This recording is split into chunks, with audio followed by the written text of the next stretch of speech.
খুবই গুরুত্বপূর্ণ নির্বাচন। আজকে আমরা তারেক রহমানের বক্তব্য আপনারা শুনেছেন বিবিসি বাংলাতে 2 খণ্ডে যে বক্তব্য, আপনারা খুব গভীর মনোযোগ দিয়ে শুনে দেখবেন তারেক রহমানের ভাবনা। এই বক্তব্যের মধ্যে দিয়ে তার আগামী দিনের রাষ্ট্র ভাবনা ব্যাপকভাবে প্রশংসিত হয়েছে সারা দেশ এবং বিদেশে।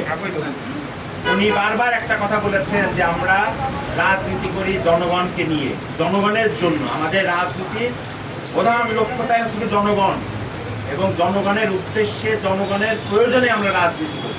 মানে আমাদের রাজনীতির সামনে হলো জনগণ, আমরা জনগণকে সামনে রেখে আমরা রাজনীতি করি। বাংলাদেশে আর একটা পক্ষ আছে যারা সামনে ধর্মকে রেখে রাজনীতি করে।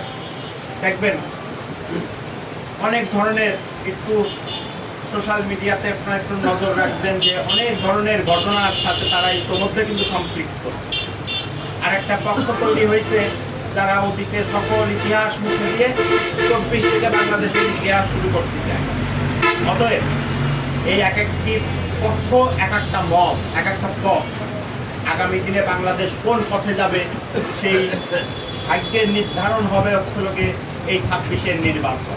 এই নির্বাচন খুবই গুরুত্বপূর্ণ। আমরা যদি ভুল করি, মানুষ যদি ভুল করে, সেই ভুলের খেসারত আগামী 100 বছর দিতে হবে।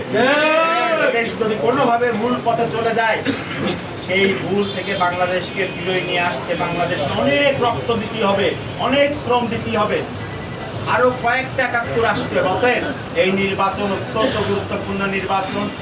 এই নির্বাচনে